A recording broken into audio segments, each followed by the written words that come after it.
আপনারা দেখছেন XJW fifth YouTube channel. আজ অনুষ্ঠানে অ্যাম্বার স্কোরাকে পেয়ে আমি অত্যন্ত সম্মানিত ও সৌভাগ্যবান। তিনি living the witness, exciting a religion and finding a life বইটির লেখিকা। অ্যাম্বার স্কোরা, প্রথমেই আজ সকালে আমার সাথে যোগ দেওয়ার জন্য আমি আপনাকে আন্তরিকভাবে ধন্যবাদ জানাতে চাই। আমি জানি আপনি আপনার অন্যান্য সাক্ষাৎকারগুলো নিয়ে খুব ব্যস্ত ছিলেন, তাই আমার সাথে কথা বলার জন্য কিছুটা সময় বের করে নেওয়ায় আমি কৃতজ্ঞ। ওহ না, এটা আমার জন্য আনন্দের, ক্লিফ। আপনার সাথে কথা বলতে আমার ভালো লাগে। অবশ্যই, অবশ্যই। আমরা এখন বেশ কয়েক মাস ধরে যোগাযোগে আছি। আমি জানি আপনি লিয়া রেইনির জেহোভাস উইটনেস স্পেশালের পর আমার সাথে যোগাযোগ করেছিলেন, এবং এমনকি সেই সময়ও আমি আপনাকে বলেছিলাম যে আমি আমার এক বন্ধুর কাছ থেকে আপনার নাম শুনেছি, যে আসলে আপনার গল্প দ্বারা উপকৃত হয়েছিল। তাই আশা করি আমরা পরে এ বিষয়েও কিছুটা আলোচনা করতে পারবো। তো অ্যাম্বার, আমি আপনার সাথে প্রথম যে বিষয়টি নিয়ে আলোচনা করতে চেয়েছিলাম তা হলো, যেমনটা আমি আগেই বলেছি, আপনি আপনার বইয়ের প্রচার এবং এটি নিয়ে কথা বলার ক্ষেত্রে বিভিন্ন জায়গায় সক্রিয় ছিলেন। আমরা দেখতে পাচ্ছি যে প্রাক্তন জেহোভার সাক্ষী সম্প্রদায় এবং অন্যান্য ধর্ম বা গোষ্ঠীর সদস্যদের বাইরেও, যাদেরকে উচ্চ নিয়ন্ত্রণকারী গোষ্ঠী হিসেবে শ্রেণীবদ্ধ করা যেতে পারে, অনেকেই এতে আগ্রহ দেখাচ্ছেন। আপনি মে মাসের শেষে নিউ ইয়র্ক টাইমসে আপনার বইয়ের একটি দিক নিয়ে একটি মতামতধর্মী লেখা লিখেছিলেন, যা নিয়ে আমরাও কিছুটা আলোচনা করব, এবং তারপর 4 জুন আপনার বইটি প্রকাশিত হয়েছিল, তাই না? আর তখনই আপনি ট্রেভর নোয়ার সাথে ডেইলি শো তে গিয়েছিলেন, এবং আমি জানতাম যে আপনাকে এনপিআর-এও সাক্ষাৎকার দেওয়া হয়েছিল। আর ঠিক গতকালই আপনি ঘোষণা করেছেন এবং অনলাইনেও দেখতে পেয়েছেন যে অপরাহ ম্যাগাজিন আপনার বই লিভিং দ্য উইটনেস কে 2019 সালের অন্যতম সেরা বই হিসেবে তালিকাভুক্ত করেছে। তো এই ধরনের কিছু সেরা সংবাদ মাধ্যমের দ্বারা উল্লিখিত হতে পেরে আপনার কেমন লাগছে? এটা দারুণ লাগছে। আমার মনে হয়, কারণ আমাদের মধ্যে যারা সাক্ষী হিসেবে বড় হয়েছি, তারা জানি যে আমি কখনো নিজেকে একজন লেখক হিসেবে বা এমন কেউ হিসেবে কল্পনা করিনি যার প্রতি অপরাহ ম্যাগাজিন মনোযোগ দেবে। তাই বইটির সাথে সম্পর্কিত যা কিছুই ঘটুক না কেন, আমার কাছে তা অত্যন্ত আনন্দদায়ক এবং অপ্রত্যাশিত মনে হয়। আমার আসলে খুব বেশি প্রত্যাশা ছিল না, কিন্তু যা কিছুই ঘটুক না কেন, তা সত্যিই রোমাঞ্চকর এবং উত্তেজনাপূর্ণও বটে, কারণ এটা জেনে খুব ভালো লাগছে যে এই গল্পটি সবার সামনে এসেছে এবং মানুষ জানতে পারছে যে আমরা কোথা থেকে এসেছি। আর এটা আমাকে ইতিমধ্যেই অনেক পাঠকের সাড়াও দিয়েছে, যা শুনে খুব ভালো লেগেছে। কারণ যখন আপনি একটি বই প্রকাশ করেন, তখন আপনি জানেন না যে এটি কেমন প্রতিক্রিয়া পাবে।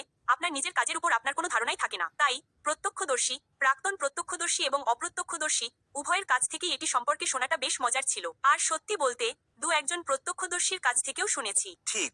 আর জানেন কি, আমি আসলে আপনাকে এটাই জিজ্ঞেস করতে যাচ্ছিলাম। আপনি উল্লেখ করেছেন যে কোন কোন শ্রেণীর মানুষ সাড়া দিচ্ছেন এবং সম্ভবত সোশ্যাল মিডিয়ায় যোগাযোগও করছেন। আর আপনি এমন কিছু বার্তা পেয়েছেন যা থেকে বইটির প্রভাব সম্পর্কে একটা ধারণা পাওয়া যায়। আপনি কি নির্দিষ্ট কোনো বিষয়ের উপর মন্তব্য করতে পারেন, কিন্তু আপনার বই কিভাবে কাউকে প্রভাবিত করেছে সে সম্পর্কে পাওয়া সবচেয়ে প্রভাবশালী বার্তাগুলোর মধ্যে একটি কি? আচ্ছা, প্রথমত, যে বিষয়টা আমাকে সবচেয়ে বেশি প্রভাবিত করেছিল তা হলো, আমার মনে হয় আমার অতীতের কিছু মানুষ মিডিয়ার মাধ্যমে বইটার কথা জানতে পেরেছিল। তারা নিউ ইয়র্কে ছিল না, বরং আমি যেখানে থাকতাম সেখানকার বিভিন্ন এলাকায় ছিল। তো যাদের সাথে আমি একসাথে জেহোভার সাক্ষী ছিলাম, আমার ধারণা তারা আমার বইটা দেখে বুঝতে পারল যে, ওহ, অ্যাম্বার তো আর জেহোভার সাক্ষী নেই, আমিও নেই। আর তাই আমার অতীতের কয়েকজন আমার সাথে যোগাযোগ করে জানালো যে তারাও চলে গেছে। আর আমি তা জানতাম না, কারণ আমি এখন আর ওই এলাকায় থাকি না। তো সত্যি বলতে, এটাই আমার জন্য সবচেয়ে উত্তেজনাপূর্ণ ব্যাপার ছিল, কারণ জানেন, আগে যখন আমি আমার নিজের শহর ভ্যাঙ্কুভারে যেতাম, তখন দেখা করার মতো তেমন কেউ ছিল না। আর হঠাৎ করে এই বইটা জনসমক্ষে আসার কারণে অন্য সব মানুষ যেন কোথা থেকে বেরিয়ে এসে বলতে লাগলো, আরে, আমরাও চলে এসেছি, এবং তাদের গল্প শোনাতে লাগলো। তাই এটা অনেকটা একটা ছোটখাটো পুনর্মিলনের মতো মনে হয়েছে, যেন আমার অতীতের কিছু অংশকে বর্তমানে ফিরিয়ে এনেছে, যা ছিল অসাধারণ এক অনুভূতি। তাই আমাদের মধ্যে যারা চলে গিয়েছিলাম, আমার মনে হয় একটা বই না লেখা পর্যন্ত আপনি কখনোই জানতে পারবেন না। হঠাৎ করে আপনার পুরনো বন্ধুরা এসে বলবে, আরে, আমি তো তোমাকে ছেড়ে চলে গিয়েছিলাম, তাই না? এটা ছিল সত্যিই অপ্রত্যাশিত এবং বেশ রোমাঞ্চকর। অন্যান্য বার্তাগুলোর ব্যাপারে বলতে গেলে, আমি যতজনের পক্ষে সম্ভব উত্তর দেওয়ার চেষ্টা করেছি। এখনো কয়েকটার উত্তর দিচ্ছি, কিন্তু মূলত আমি প্রাপ্ত সারায় অভিভূত হয়েছিলাম এবং অন্যরাও আমার সাথে তাদের গল্প ভাগ করে নিয়েছিল।